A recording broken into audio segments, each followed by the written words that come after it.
What's going on, everybody, and welcome to the Other Side of the Firewall podcast, where we talk about the latest and greatest of cybersecurity news, as well as we highlight those movers and shakers and glass ceiling breakers, those people of color who made it to the other side of the proverbial firewall. My name is Ryan Williams, and as always, I'm joined by Shannon Tynes. What's up? What's up? And LeVon Maynard. Hey, welcome to the show. All right. If you couldn't get the intro, I'm gonna say it a few more times because I said it real fast, so I will mess it up. But welcome to the podcast. Today is Monday, so Monday and Tuesday are our topics. Wednesday is our discussion, and then Friday we do the weekly rundown where we talk about everything aside from cyber, right? Movies, books, TV shows, all that good stuff. So definitely continue to tune in throughout the week, like, share, subscribe, all that good stuff. And without further ado, I'll give it to LeVon. Yes, sir. Today we have an article from Bleeping Computer from Bill Tallis. This one's titled "Over 1,000 iOS Apps Found Exposing Hard-Coded AWS Credentials." Essentially, it looks like researchers at Symantec's threat hunting team, part of Broadcom Software, found 1,859 applications containing hard-coded AWS credentials, most of them being iOS apps and just 37 for Android. It says roughly 77% of those applications contain valid AWS access tokens that could be used for direct access to private cloud services. And it goes on to say, additionally, 874 applications contain valid AWS tokens that hackers can use for accessing cloud instances containing live service databases that hold millions of records. It actually highlighted some real world examples. I guess it had some notable cases.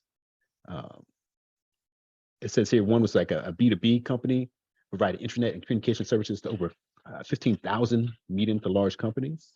And the SDK, which is software development kit, the company provided the clients to access its services contain AWS keys, exposing all private customer data stored on the platform. Another one was from a banking app, and this calls all the customers all authentication data from all customers of those banks, including name, date of birth, and even biometric digital fingerprint scans were exposed in the cloud.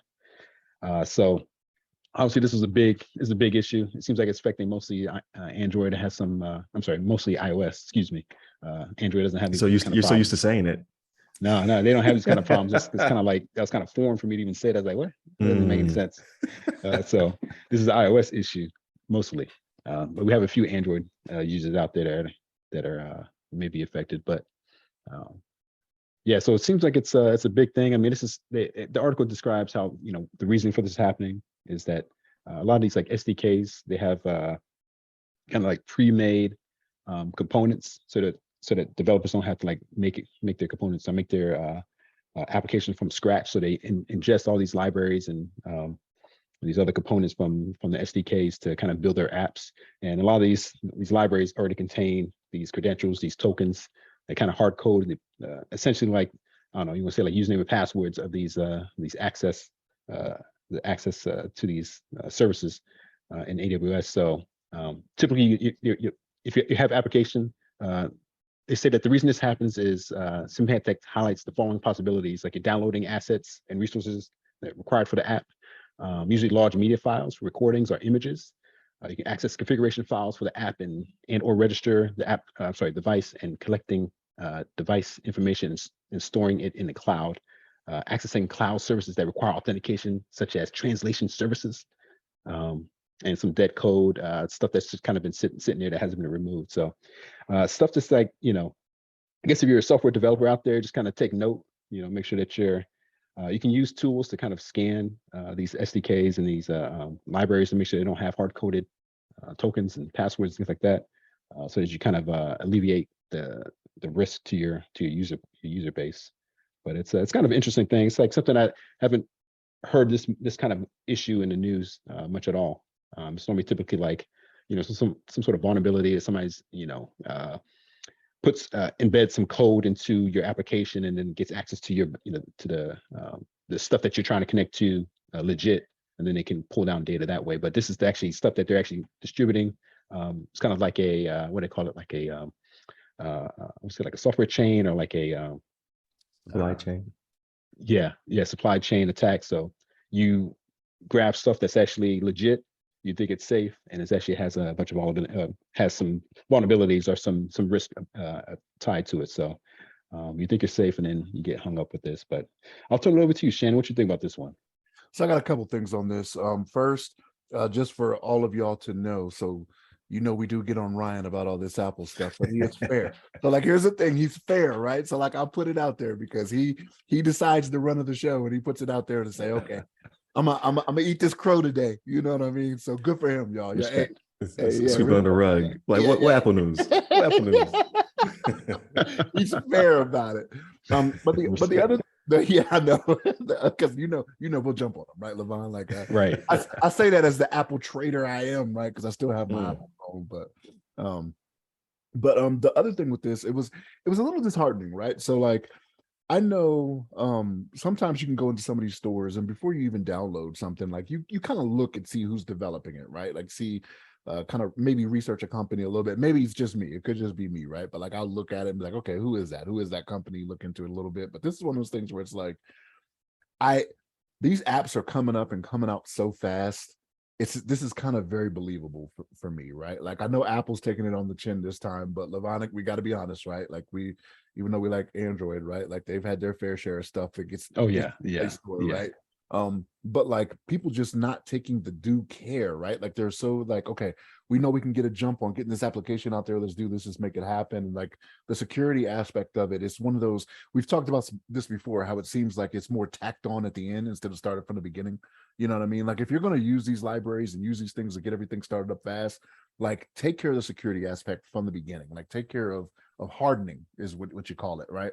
To make sure these apps are not going to expose these things, especially when it comes to like fingerprints and everything. Because like, when you look at the technology nowadays, I mean, you look at what is being offered nowadays, like you can open up apps with just your Face ID, right? Your fingerprint scan, there's all these different things that are just out there getting exposed now, and it's bound to happen, right? But like, you don't want it to be this soon in the process. And when I say this soon in the process, right, like, the technology's been out for a couple of years, but even with that, like I said, it's bound to happen, right? Just the way of the world right now makes it to where technology is just going to get exposed. I'm not say exposed.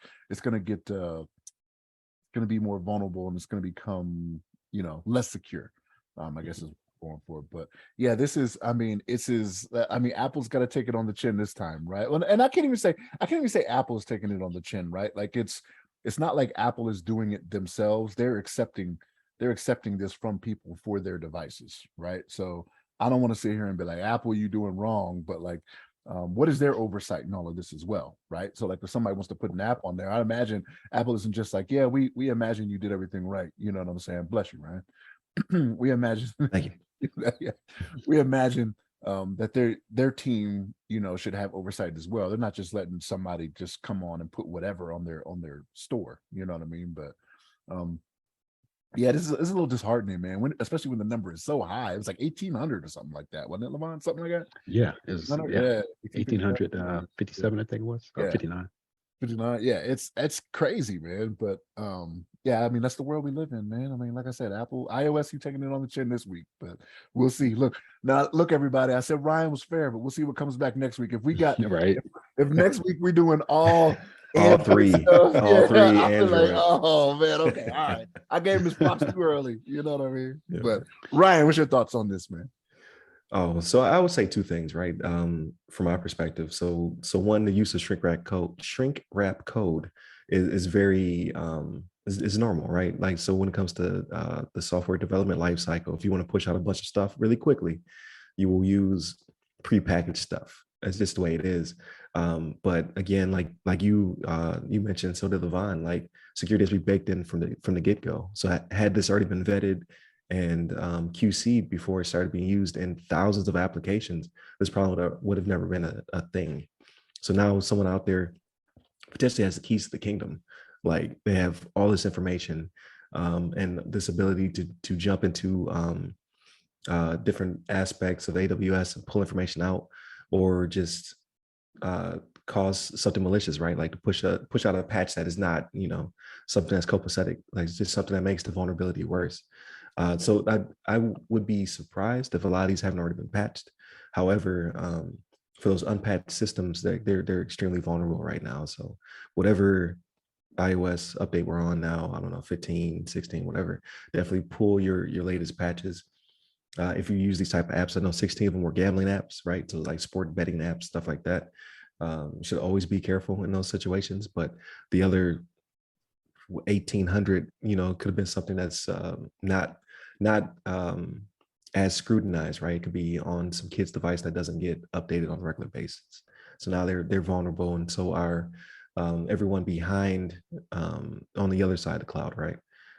To pull information and cause malicious activity. So it is disheartening. But yeah, you cut corners, right? Like you got to make sure what you're using is vetted properly. But that's all I really have to say about that. But like Forrest Gump, right? I say all the But, time.